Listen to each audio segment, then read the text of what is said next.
Hello aspirants, welcome to the UPSC Analyzer. So today we will discuss newspaper analysis dated 14th of August 2022, and I have started my UPSC mentorship program in which I am covering current affairs from several newspapers and magazines and also discussing static part related to every current affair in detail. If you are interested and want to join this program, for that you need to visit the Telegram group, and the link of the Telegram group is in the description box. Here the first news is Lanka U-turn will allow China ship says keeping all interest in mind। तो कुछ time पहले हमने discuss किया था कि China की एक ship है युआन वांग 5 जो कि हम्बनटोटा पोर्ट पर डॉक करना चाहती है। उसके लिए श्रीलंका ने क्लियरेंस दे भी दी थी, लेकिन फिर यहाँ पर इंडिया ने डिप्लोमेटिक प्रेशर बनाना शुरू किया कोलंबो पर। कोलंबो ने फिर डेफर कर दिया यहाँ पर, और कोलंबो ने यही कहा कि अभी और कंसल्टेशंस बाकी हैं, उसके बाद ही यहाँ पर जो श्रीलंका है वो अलाउ कर सकता है। लेकिन अब यहाँ पर वापस से श्रीलंका ने यू टर्न लिया है और श्रीलंका ने यहाँ पर चाइनीज शिप को अलाउ कर दिया है कि चाइनीज शिप हम्बनटोटा पोर्ट पर आकर डॉक कर सकती है। तो बेसिकली यहाँ पर एक क्वेश्चन ये उठता है कि श्रीलंका के स्टेटमेंट्स की कितनी क्रेडिबिलिटी, क्योंकि श्रीलंका ने यहाँ पर बेसिकली 2 बार अपने स्टांस को चेंज कर दिया। तो days after Sri Lanka deferred the visit of a Chinese military vessel following concerns raised by India, Colombo Saturday made a U-turn and allowed the ship to dock at the Hambantota port. Yuan Wang 5 जो कि Chinese research और सर्वे vessel है, ऐसा China का कहना है, लेकिन India का कहना है ये स्पाई शिप है और ये इंडिया के ऊपर स्नूप भी कर सकती है। And it was expected to dock earlier from August 11 to 17, लेकिन इंडिया ने यहाँ पर प्रेशर बनाया था, जिसके चलते यहाँ पर श्रीलंका ने शिप के अराइवल को डेफर कर दिया था। लेकिन अब वापस यहाँ पर जो शिप है वो डॉक करेगी at the Hambantota port. Next है For better compliance, tech transfer government to ease data localization norms. The center could drop the contentious data localization norms from the new data protection bill, क्योंकि सरकार ने यहाँ पर जो data protection bill है उसको वापस ले लिया और यहाँ पर नया बिल पेश किया जाएगा विंटर सेशन में। और हो सकता है कि जो विंटर सेशन में बिल पेश किया जाए उसमें डेटा लोकलाइजेशन नॉर्म्स ना हो, और डेटा लोकलाइजेशन नॉर्म्स को इंक्लूड किया जाएगा इंफॉर्मेशन टेक्नोलॉजी एक्ट के अंतर्गत। तो सेंटर को drop the contentious data localization norms from the new data protection bill and add these rules to the revamped version of the broader information technology act to ease compliance for startups. तो यहाँ पर startups ने ये कहा था कि data localisation norms की वजह से जो यहाँ पर कंप्लाइंस है वो बहुत ज़्यादा इंक्रीज हो जाएंगे, इसीलिए गवर्नमेंट यहाँ पर हो सकता है कि अलाउ करे कि जो क्रॉस बॉर्डर डेटा फ्लो है वो ट्रस्टेड जोग्राफीज़ में हो सकता है। जिन कंट्रीज़ पे हम ट्रस्ट कर सकते हैं उन कंट्रीज़ में यहाँ पर डेटा फ्लो हो सकता है where it considers data of Indians to be safe. This would mark कि यहाँ पर जो गवर्नमेंट का पहले स्टांस था डेटा लोकलाइजेशन को लेकर, उसमें यहाँ पर डाइल्यूशन किया जाएगा। The localisation norms criticised by big tech companies का ये कहना है कि ये जो नॉर्म्स है ये बहुत ज़्यादा कंप्लाइंस इंटेंसिव है, और स्टार्टअप्स का भी ये कहना है कि ये जो नॉर्म्स है बहुत ज़्यादा कंप्लाइंस इंटेंसिव है and it could be relaxed by allowing cross border data flow, जो कि ट्रस्टेड जोग्राफीज में हो सकता है जहां पर इंडियन का डेटा सेफ रह सकता है। A senior government official said that data localisation could find a place in the upcoming digital India bill, जो कि एक सक्सेसर होगा to the information technology act 2000, और उसमें ये एक प्रोविजन हो सकता है रिगार्डिंग डेटा लोकलाइजेशन। अब हम चलते हैं आगे। Gig workers flag concerns lack of incentives insurance insufficient backing from employers. तो यहाँ पर नीति आयोग ने एक रिपोर्ट निकाली है India's booming gig and platform economy, जिसमें यहाँ पर नीति आयोग ने ये कहा है कि जो सोशल सिक्योरिटी मेजर्स हैं जो यहाँ पर गिग वर्कर्स है उनके लिए भी एक्सटेंड किए जाने चाहिए। For example income support, paid sick leaves, insurance and pension plans. तो ये जो सोशल सिक्योरिटी मेजर्स हैं ये यहाँ पर गिग वर्कर्स को भी दिए जाने चाहिए। इसके अलावा जो यहाँ पर प्लेटफॉर्म कंपनीज के लिए काम करते हैं, for example Swiggy, Zomato, Ola, Uber, it also proposed fiscal incentives. For example यहाँ पर जो कंपनी 1/3 जो वर्कफोर्स होगी अगर विमेन होगी, इसके अलावा पीपल विद डिसेबिलिटीज़ होगी, तो उन कंपनी को यहाँ पर टैक्स ब्रेक्स दिए जाएंगे। इसके अलावा स्टार्टअप ग्रांट भी दी जाएगी। तो it also proposed fiscal incentives like tax breaks और startup grants for companies with about 1/3 of the workforce as women and people with disabilities. तो इसकी वजह से जो गिग इकोनॉमी में विमेन का पार्टिसिपेशन वो भी यहाँ पर इंक्रीज होगा। अब हम चलते हैं आगे। Taiwan, an internal question for Beijing different from LAC issue China envoy. The Taiwan question is different from the boundary question between India and China. तो ये यहाँ पर चाइनीज एम्बेसडर टू इंडिया के स्टेटमेंट है। इसके अलावा इन्होंने ये भी कहा है जो करंट बॉर्डर सिचुएशन है बिटवीन इंडिया एंड चाइना ये यहाँ पर स्टेबल है और हम यहाँ पर normal management of the situation करने की कोशिश कर रहे हैं। The Chinese envoy has differentiated between the Taiwan issue and the India China border issue, क्योंकि इनका ये कहना है जो ताइवान है वो इनका इंटरनल अफेयर है, क्योंकि ताइवान चाइना का ही पार्ट है. His remarks make it clear that Beijing views the two issues differently, but New Delhi has been firm and wants to draw the line on the impact of the border situation, जो कि bilateral relations के ऊपर border situation का impact बढ़ा है. The Taiwan question is truly an internal affair, क्योंकि Taiwan हमेशा से और आगे भी जो पार्ट है वो चाइना का ही है. This is a fact and nobody can change it. So how to solve the Taiwan question, ये प्योरली बिजनेस है चाइनीज गवर्नमेंट का, इसमें कोई भी कंट्री इंटरफेयर नहीं कर सकता है. नो फॉरेन फोर्सेस और the so called independent Taiwan forces इस फैक्ट को चेंज नहीं कर सकते हैं.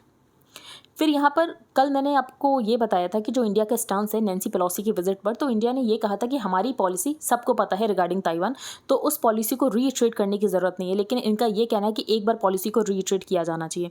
तो India's one China policy has not changed. We hope the Indian side will once again reiterate.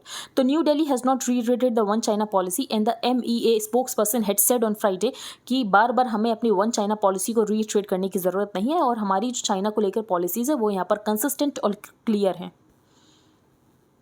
फिर यहाँ पर हमने क्रिटिसाइज़ किया था यहाँ पर चाइना को कि हम यहाँ पर अब्दुल रऊफ अज़हर को एक ग्लोबल टेररिस्ट अनाउंस करवाना चाहते थे अंडर द UNSC की जो सेंक्शंस रिजीम है 1267 सेंक्शंस रिजीम, उसमें हम क्लासीफाई कराना चाहते थे एज ग्लोबल टेररिस्ट, लेकिन यहाँ पर चाइना ने टेक्निकल होल्ड लगा दिया था. तो इसके लिए इनका ये कहना है, Sun said China is a responsible country and needs more time to evaluate, but underlined that the terrorism is common enemy. तो ये इनका कहना है और बीजिंग यहाँ पर टेररिज्म के अगेंस्ट फाइट को सपोर्ट करता है. अब हम चलते हैं आगे.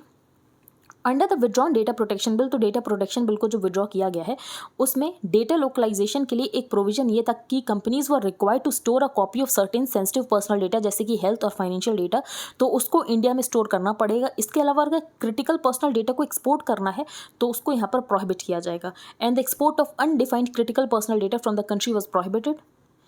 अब हम चलते हैं आगे. Final joints in place in world's highest railway bridge over Chenab, जो कि यहाँ पर कंप्लीट हो चुका है. And it is the world's highest railway bridge. कौन से रिवर के ऊपर है? चेनाब रिवर के ऊपर है. And it was inaugurated on Saturday in Jammu and Kashmir. और ये यहाँ पर आईफिल टावर से भी 30 मीटर हायर है. And it is 30 metres higher than the Eiffel Tower. और ये ऑल वेदर कनेक्टिविटी प्रोवाइड करेगा to Kashmir. The structure with a main arch span of 467 metres, और ये यहाँ पर विद स्टैंड कर सकता है winds up to 100 kilometre per hour. तो यहाँ पर सिर्फ एक ही फैक्ट यहाँ पर इंपॉर्टेंट है कि जो वर्ल्ड्स हाईएस्ट रेलवे ब्रिज है वो यहाँ पर चेनाब रिवर के ऊपर है. अब हम चलते हैं आगे. यहाँ पर कुछ इंपॉर्टेंट नहीं है. सॉवरेन सेकुलर डेमोक्रेटिक, तो यहाँ पर क्रिटिसाइज किया गया है, लेकिन एक बार हम डिस्कस कर लेते हैं. तो readers will recall the 3 words sovereign secular democratic, जो कि preamble to the constitution of India में मेंशन है. And they are the defining qualities of a modern republic. तो इंडिया को यहाँ पर आज़ादी मिली थी 15 अगस्त 1947 को, और हम यहाँ पर इस्टेब्लिश हुए थे as a republic. Tomorrow the nation will celebrate the 75th anniversary of independence, और कुछ ईयर्स के बाद इंडिया जो है वो 100th एनिवर्सरी भी सेलिब्रेट करेगा. लेकिन ऑथर का ये क्वेश्चन है, विल द रिपब्लिक रिमेन, क्या इंडिया उस समय भी सॉवरेन सेकुलर डेमोक्रेटिक रहेगा 2047 में? तो विदाउट सॉवरेनिटी. तो ऑथर का ये क्वेश्चन है, जो सॉवरेनिटी है वो यहाँ पर खत्म हो रही है कैसे?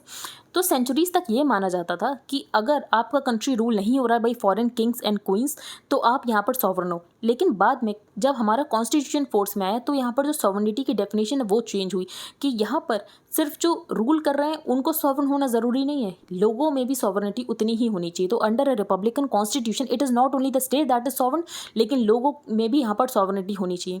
तो इंडिया का कॉन्स्टिट्यूशन यहाँ पर लोगों को सॉवरेनिटी देता है. The power to change the rulers is the hallmark of a sovereign people. Free और फेयर इलेक्शन होते हैं यहाँ पर 5 सालों में, और लोग अपने यहाँ पर इलेक्टेड रिप्रेजेंटेटिव्स को चूज करते हैं.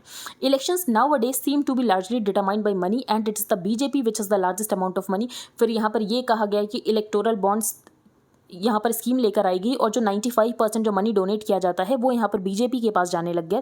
इसके अलावा बीजेपी यहाँ पर मीडिया को टेम करती है, इंस्टीट्यूशंस को कैप्चर कर रखा है. इसके अलावा लॉज को वेपनाइज किया जाता है, जो भी यहाँ पर गवर्नमेंट के अगेंस्ट बोलने की कोशिश करता है.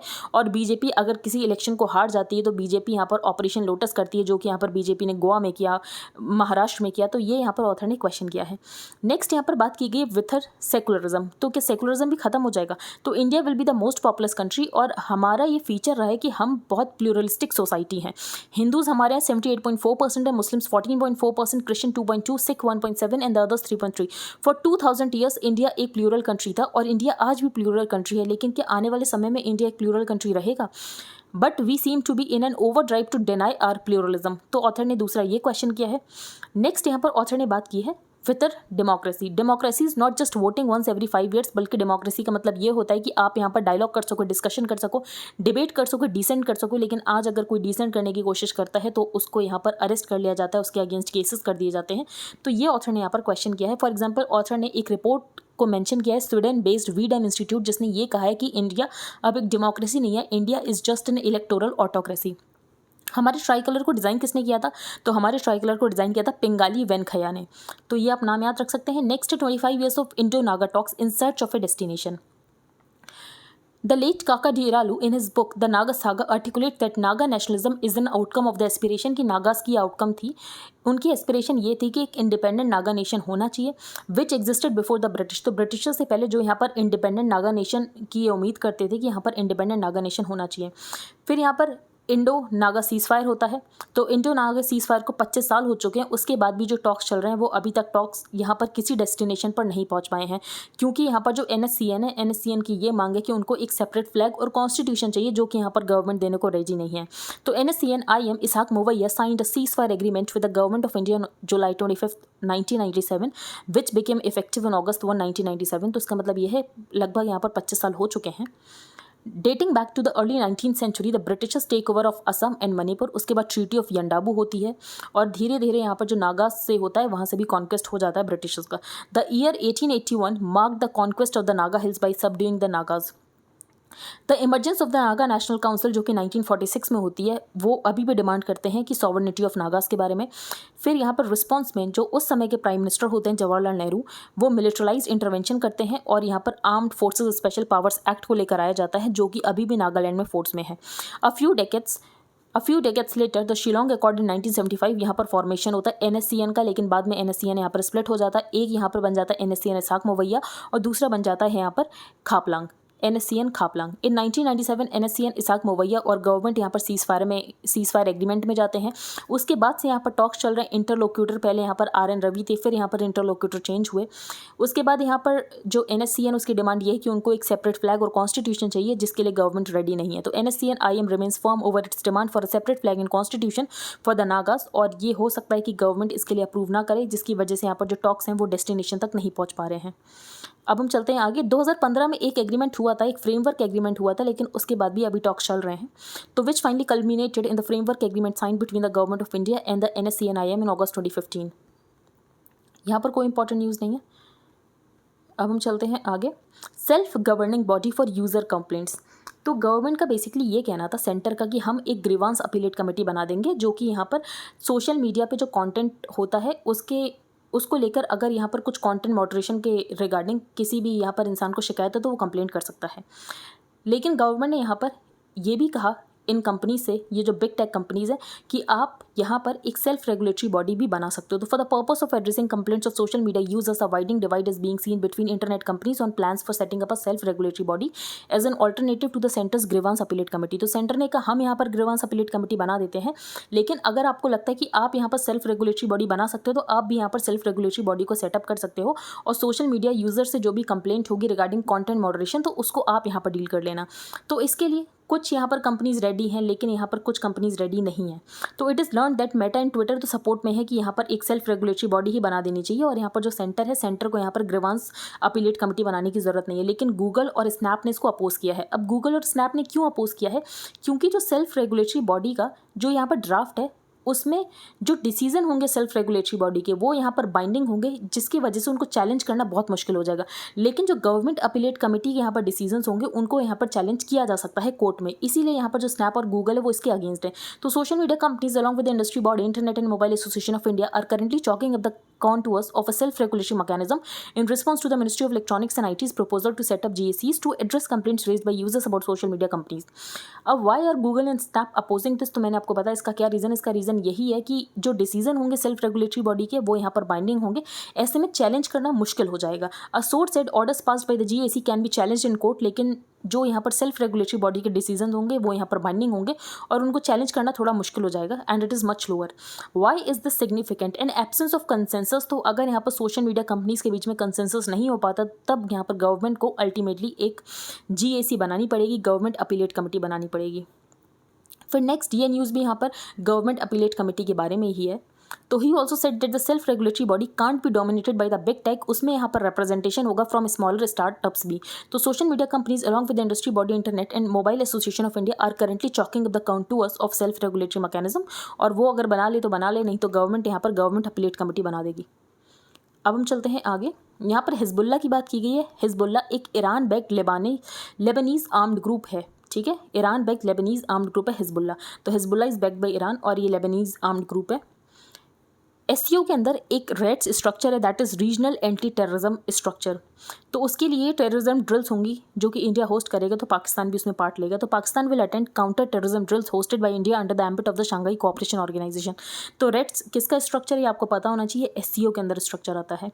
Climate tax health US house passes sweeping package. तो यहाँ पर यूएस ने एक पैकेज अनाउंस किया है, उस पैकेज में लगभग $370 बिलियन रुपए खर्च करेंगे क्लाइमेट चेंज को लेकर, एनर्जी प्रोग्राम्स को लेकर। अब इसके लिए पैसा कहाँ से आएगा, तो जो टैक्स है वो इंक्रीज़ किया जाएगा। इसके अलावा यहाँ पर बाईबैक, जो स्टॉक बाईबैक होते हैं उनके ऊपर टैक्स को इंक्रीज़ किया जाएगा। इसके अलावा 15% यहाँ पर कॉर्पोरेट मिनिमम टैक्स लगाया जाएगा फॉर वेल्दी कंपनीज, और उसके बाद यहाँ पर इन सारे प्रोविजंस को फंड किया जाएगा।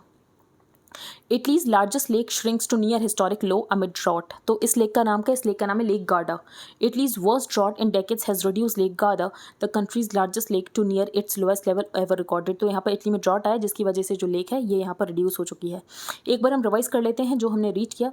तो फर्स्ट पेज पर हमने क्या रीड किया, लंका यू टर्न। तो लंका ने बेसिकली यहाँ पर युआन वांग 5 जो कि एक चाइनीज़ रिसर्च और सर्वे वेसल, ऐसा चाइना का कहना, हमारे लिए तो स्पाई शिप है, तो अब ये हम्बन टोटा पोर्ट पर डॉक कर सकती है।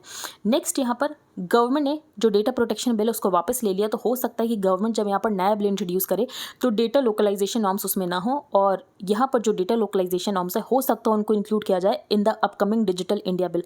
तो अभी ये सब पता नहीं है, ये सब अभी इंडियन एक्सप्रेस को कहीं सोर्सेस से पता चला है। अब हम चलते हैं आगे। यहाँ पर ताइवान को लेकर अपनी पॉलिसी बताई है जो चाइनीज़ एम्बेसडर टू इंडिया है। तो उनका ये कहना है कि ताइवान हमारा एक इंटरनल इशू है, उसमें किसी भी फॉरेन इंटरफेरेंस की ज़रूरत नहीं है, और इंडिया को वन चाइना पॉलिसी को रीट्रेट करना चाहिए। लेकिन यहाँ पर जो इंडिया चाइना बॉर्डर इशू वो टोटली डिफरेंट है, और उसको हम यहाँ पर नॉर्मल एंगेजमेंट से सॉल्व करने की कोशिश कर रहे हैं। फिर हम चलते हैं अब आगे। जो यहाँ पर हाईएस्ट रेलवे ब्रिज है, वर्ल्ड्स का हाईएस्ट रेलवे ब्रिज, वो है ओवर चेनाब रिवर। फिर इस आर्टिकल में ज़्यादा कुछ इंपॉर्टेंट नहीं था। इस आर्टिकल में भी बस यही इंपॉर्टेंट है कि 25 साल हो चुके हैं इंडो नागा टॉक्स, लेकिन अभी तक कोई भी डेस्टिनेशन नहीं मिली है, क्योंकि यहाँ पर जो NSC NSAC मवैया है उसकी डिमांड है कि सेपरेट फ्लैग और कॉन्स्टिट्यूशन चाहिए, लेकिन यहाँ पर जो सेंट्रल गवर्नमेंट है वो यहाँ पर सेपरेट फ्लैग और कॉन्स्टिट्यूशन, सेपरेट फ्लैग और डिफरेंट सेपरेट कॉन्स्टिट्यूशन देने को रेडी बिल्कुल नहीं होगी। तो बेसिकली यहाँ पर ये clearly mention the NSC and IM remains firm over it's demand for a separate flag and constitution for the Nagas, लेकिन हो सकता है कि ये इसके लिए गवर्नमेंट यहाँ पर अप्रूव ना करे। फिर यहाँ पर NSCN का स्प्लिट हो गया था, NSCN IM बन गई थी, दूसरी यहाँ पर NSCN खापलांग बन गई थी।